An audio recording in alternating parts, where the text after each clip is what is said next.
नमस्कार साथियों, मैं प्रभाकर सोनी एक बार फिर आप सभी का अपने इस चैनल पर हार्दिक स्वागत, अभिनंदन और वंदन करता हूं तथा ईश्वर से प्रार्थना करता हूं कि आप स्वस्थ होंगे, सुखी होंगे। पिछले वीडियो में हमने जाना वर्ग क्या होता है, वर्गमूल कैसे ज्ञात करते हैं तथा वर्गमूल निकालने की कितनी विधियां होती हैं। और हम उस वीडियो में हमने गुणनखंड विधि द्वारा किसी संख्या का वर्गमूल कैसे ज्ञात करते हैं, इस चीज को हमने जाना सीखा। इस वीडियो में हमें जानेंगे कि किसी संख्या का अगर वर्गमूल ज्ञात करना हमें, तो भाग विधि से हम किसी संख्या का वर्गमूल कैसे ज्ञात करेंगे। गुणनखंड विधि का प्रयोग हम ऐसी संख्याओं के लिए करते हैं जिनका अभाज्य गुणनखंड हमको सरलता से प्राप्त हो जाता है। ऐसी संख्याओं के लिए वर्गमूल ज्ञात करना हम गुणनखंड विधि का प्रयोग करते हैं, और जिन संख्याओं का हमको सरलता से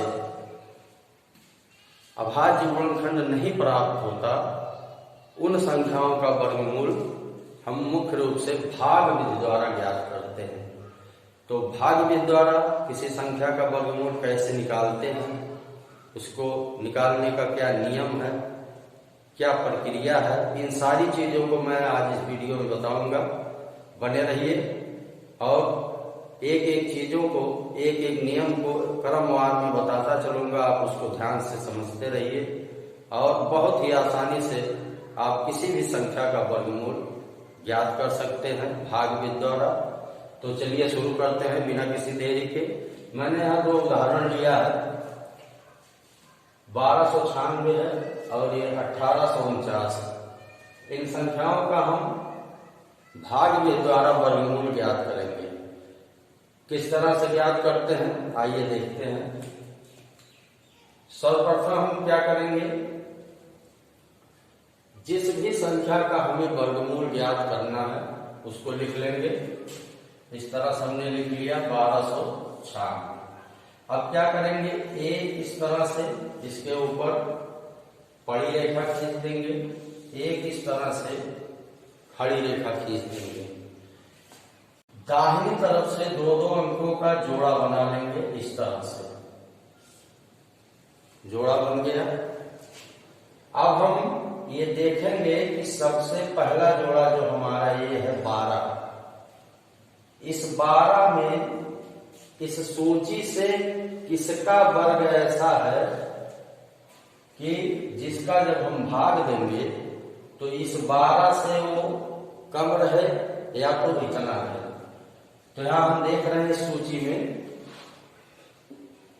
3 का वर्ग 9 है, जो कि 12 से कम है। अगर हम 4 का वर्ग देखते हैं तो ये 16 है, जो कि 12 से ज्यादा है। इसलिए हम इसको छोड़ के 3 का वर्ग जो है यहाँ पे ले जाएंगे। तो हम क्या करेंगे, यहाँ 3 लिखेंगे और 3 का वर्ग सीधे यहाँ लेके जाएंगे, यहाँ 3 लिखेंगे, यहाँ हमारा आ जाएगा 9। अब क्या करेंगे, अब हम इस 12 में से 9 को घटाएंगे तो हमारा यहाँ आ जाएगा 3। अब हम जो अगला जोड़ा है पूरा का पूरा जोड़ा हम यहाँ उतार लेंगे इस तरह से। अब यहाँ जो भाजक था 3, इसका या तो हम दूना कर देंगे या तो इसी में 3 जोड़ के हम यहाँ नया भाजक लिखेंगे इस तरह से। या तो हम इसका दूना कर देंगे या इसी में हम 3 जोड़ के यहाँ 6 लिख देंगे। अब हम क्या करेंगे कि ये जो हमारा नया भाज्य आया है इसके इकाई के अंक को हम छोड़ देंगे, और ये जो हमारी संख्या 39, इसमें हम 6 का पहाड़ा ले जाएंगे और ये देखेंगे कितनी बार जाता है। इससे ज्यादा नहीं होना चाहिए, या तो इतनी बार जाए पूरा 39 आए या तो 39 से कम हो। तो हम अगर भाग यहाँ ले जाएंगे तो हम देखेंगे कि 6 बार जाता है, 6 के 36। अब हम क्या करेंगे, इस सूची से 6 का वर्ग जो है ले जाएंगे इसमें, इस तरह से 6 यहाँ लिखेंगे यहाँ 6 लिखेंगे और 6 का वर्ग 36, यहाँ 6 हो गया। अब इस 6 का 6 बार 6 के 36 और इसका 3 शेष हो जाएगा 39। इस तरह से ये हमारा, अब इसमें से हम इसको घटाएंगे तो हम देखेंगे ये पूरा पूरा कट गया। इस तरह से हमारा वर्गमूल आ गया 1296 का 36। यही हमारा अभीष्ट वर्गमूल है, 1296 का वर्गमूल 36। हम अगला उदाहरण लेते हैं 1849। इस तरह से हमने यहाँ लिख लिया 1849। अब फिर वही एक खड़ी रेखा खींच देंगे, एक बड़ी रेखा, और यहाँ पे हम दो दो अंकों का जोड़ा बना लेंगे इस तरह से। अब हम देखेंगे कि इस 18 में इस सूची से किसका वर्ग जाएगा, जो कि 18 से कम हो या तो 18 हो। तो इस सूची में हम देखते हैं 4 का ऐसा वर्ग है जो 18 से कम है। अगर 5 का वर्ग देखते हैं तो ये 25 है, इसलिए इसको नहीं ले जाएंगे, हम 4 का वर्ग जो है ले जाएंगे। फिर यहाँ हम 4 लिखेंगे, 4 का वर्ग 16 यहाँ लिखेंगे, और यहाँ पर भागफल के स्थान पे 4 ले जाएंगे। अब 18 में से 16 घटाएंगे तो हमारा 2 बचेगा। ये पूरा जोड़ा यहाँ हम डाल लेंगे इस तरह से, 49 उतर गया। अब यहाँ जो 4 है इसका हम दूना कर देंगे अथवा इसी में 4 हम जोड़ देंगे, तो ये हमारा हो जाएगा 4 गुणे 2 बराबर 8, या तो हम इसी में 4 जोड़ देंगे इस तरह से, ये 8 हो गया। अब फिर क्या करेंगे, इस 249 के इकाई के स्थान को हम छोड़कर शेष जो अंक बच रहा है उसमें हम 8 का पहाड़ा पढ़ेंगे, देखेंगे कितनी बार जाता है। तो यहाँ हम अगर 24 में 8 का पहाड़ा पढ़ेंगे तो 8 तिरिक 24 होता है, पूरा पूरा कट जाएगा। इसलिए हम जो 3 का वर्ग है ये ले जाएंगे इसमें, तो यहाँ 3 लिखेंगे, 3 तिरिक का 9 हो जाएगा, 8 तिरिक 24 हो जाएगा, और यहाँ पर भी हम 3 लिख देंगे। इस तरह से ये पूरा पूरा कट गया। हमारा वर्गमूल आ गया 43। इस तरह से बहुत ही सरलता से, बहुत ही आसानी से हम किसी भी संख्या का वर्गमूल ज्ञात कर सकते हैं। आइए हम कुछ बड़ी संख्याओं का वर्गमूल ज्ञात करने का प्रयास करते हैं। हमने यहाँ एक उदाहरण लिया है। अब सर्वप्रथम इस संख्या को हम लिख लेंगे इस तरह से,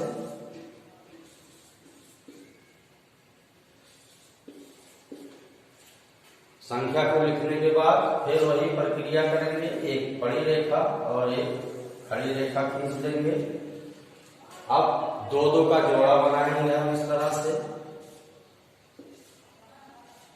यहाँ पर हम देख रहे हैं 1 का जोड़ा नहीं है, तो इसके लिए हम क्या करेंगे, इसको अकेले ही ऐसे रहने देंगे, इसके ऊपर भी एक रेखा खींच देंगे। अब सर्वप्रथम हम 1 में इस सूची से देखेंगे किसका वर्ग जाएगा। तो हम देख रहे हैं 1 का वर्ग जो है इसमें जाएगा, तो ले जाएंगे 1 का वर्ग, एक बार गया, यहाँ 1 लिखा हमने, ये कट गया। अगला जोड़ा हम उतार लेंगे, 23 हमारा आ गया। अब इसका हम या तो दुगना कर देंगे या तो इसी में एक जोड़ के नया जो है भाजक प्राप्त करेंगे। 1 गुणे 2 बराबर 2, या तो इसमें एक जोड़ के हम यहाँ 2 लिख देंगे। अब हम ये देखेंगे इसके इकाई के स्थान को छोड़कर 2 का कितनी बार इसमें जाएगा।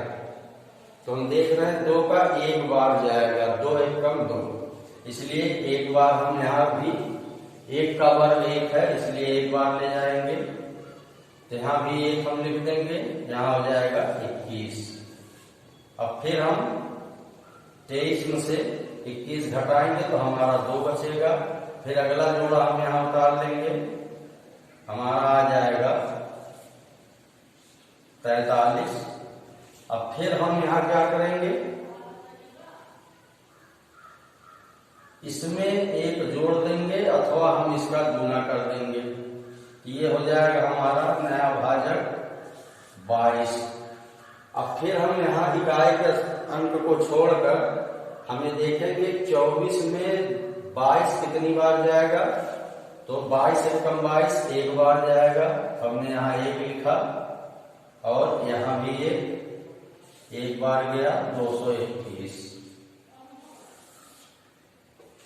अब फिर हम घटाएंगे वही प्रक्रिया, यहाँ 2 बचा, यहाँ 2 बचा, यहाँ हम क्या करेंगे, एक का गुना कर देंगे अथवा इसी में एक हम जोड़ देंगे तो हमारा नया भाजक हो जाएगा 222। अगला जोड़ा हम यहाँ फिर उतार लेंगे, हमारा अगला जोड़ा उतर गया 21। अब इस इकाई को छोड़कर हम देखेंगे 222 में 222 कितनी बार जाएगा, एक बार जाएगा, इसलिए एक बार ले जाएंगे हम। यहाँ हमारा हो गया 2221। अब इसको घटा देंगे, ये पूरा कट जाएगा। अब हमारा जो वर्गमूल आया है 1111, यही हमारा उत्तर। इस तरह से भाग विधि द्वारा हम बड़ी से बड़ी संख्याओं का वर्गमूल ज्ञात करते हैं। आइए अगला उदाहरण देखते हैं। सबसे पहले हम संख्या को लिख लेंगे इस तरह से। अब इस पर एक बड़ी रेखा खींच देंगे, एक खड़ी रेखा खींच देंगे। अब 2-2 का जोड़ा बना लेंगे इस तरह से। अब हम 4 में देखेंगे इस सूची से किसका वर्ग जाएगा, तो हम यहाँ देखते हैं 2 का वर्ग 4 है जो यहाँ जाएगा, तो हम 2 का वर्ग ले जाएंगे, 2 यहाँ लिख देंगे, 2 दूना 4 हो जाएगा, 4 में से 4 घटाएंगे कट जाएगा, 92 को हम यहाँ उतार लेंगे अगला जोड़ा। अब फिर क्या करेंगे, इस 2 का या तो हम दूना कर देंगे या इसी में 2 जोड़ के नया भाजक ले आएंगे। यहाँ अगर हम 2 गुणे 2 करते हैं तो 4 होता है, अगर हम 2 में 2 जोड़ेंगे तो भी 4 हो जाएगा। इस तरह से हमारा नया भाजक 4 प्राप्त हुआ। अब हम देखेंगे इस 92 में इकाई के अंक को छोड़कर 9 में 4 का कितनी बार पहाड़ा जाएगा, तो हम देखते हैं 4 गुना 8 2 बार जाएगा ये, तो 2 बार ले जाएंगे, 2 गुना 4 हो जाएगा, यहाँ 2 लिख देंगे और 4 गुना 8 हो जाएगा। फिर हम 92 में से 84 घटा देंगे तो यहाँ 12 हुआ, 12 में से 4 गया 8 बचा, अगला जोड़ा यहाँ उतार लेंगे इस तरह से। अब फिर यहाँ हम जो हमारा ये 2 था इसका या तो हम गुना कर देंगे या इसी में 2 और जोड़ के नया भाजक लिखेंगे, तो जोड़ लेते हैं तो यहाँ हमारा हो जाता है 44। अब हम फिर इकाई के अंक को छोड़कर 88 में देखेंगे 44 का कितनी बार पहाड़ा जाएगा, तो 44 गुना 88 2 बार ले जाएंगे हम, तो 2 गुना 4 हो गया और 44 गुना 88 हो गया। इस तरह से इसमें से घटाएंगे तो ये पूरा पूरा कट जाएगा। अब हमारा जो भाग वर्गमूल आया है वो है 222। इस तरह से भाग के द्वारा हमने बहुत ही सरलता से किसी भी बड़ी से बड़ी संख्या का वर्गमूल हम बहुत ही आसानी से निकाल सकते हैं। किसी तरह की कोई दिक्कत नहीं है, बस केवल हम नियमों का क्रमवार पालन करते जाएं कि क्या नियम है, किस नियम द्वारा हम वर्गमूल भाग विश्व वर्गमूल निकालते हैं। अगर हम नियमों से चलेंगे तो बड़ी ही आसानी से हम किसी भी संख्या का वर्गमूल ज्ञात कर सकते हैं।